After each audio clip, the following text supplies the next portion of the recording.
Hi, I'm Larry Buxton. Welcome to Leading with Spirit.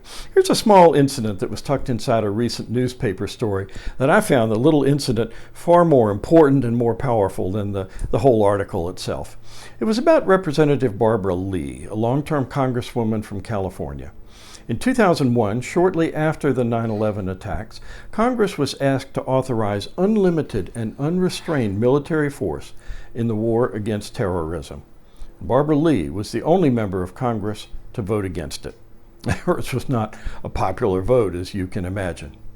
But almost 20 years later, Representative Lee was campaigning for the Democratic ticket in South Carolina when she was approached by a large, burly man and his child.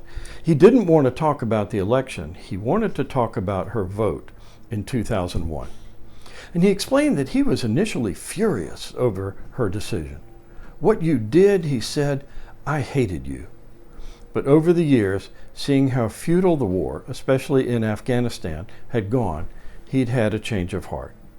And with tears now welling up in his eyes, he said to her, "I began to understand exactly what that was all about and what you were standing for. And I came here because I want to personally apologize to you. And I want my son to see me apologize to you for that."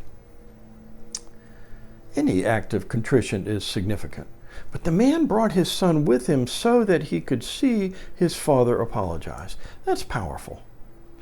And I had this question. How old do you think his son is? What's the age you picture the boy to be? My sense is he's not just a prop for his father's soul work like this young fella here. He's young enough that the lesson can shape him and old enough to grasp its importance. That is, when does humility become especially hard for us? When do we learn that our parents can make mistakes too, and see the courage it takes to fix them? I imagine his son's at least 15, not much older than 19. Too much younger and he won't understand. Too much older and it may be too late. But this is a legacy that any family can leave its children. Better than a lake house or high-tech stocks, the father's passing on a legacy of courage and humility. He knows that trying to remain perfect and infallible in his son's eyes is foolishness, an illusion that always crumbles anyway.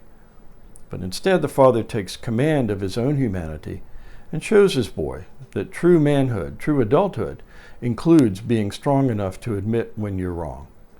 Dad is passing on a legacy of humility and moral courage.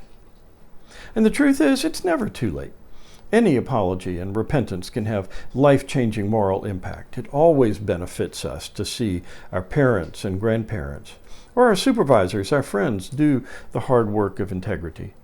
It benefits us when our presidents, our senators, our representatives, even those from another state, take a gutsy stand for character and humility. Even reading about this little incident did that for me.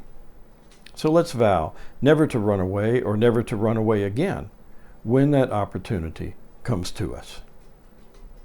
Maybe you know someone who would value this video. Feel free to share it and to introduce a friend to LarryBuxton.com, a site focused on leadership, character, and coaching. And I count on your subscribing to these offerings as well, which you can do on the website.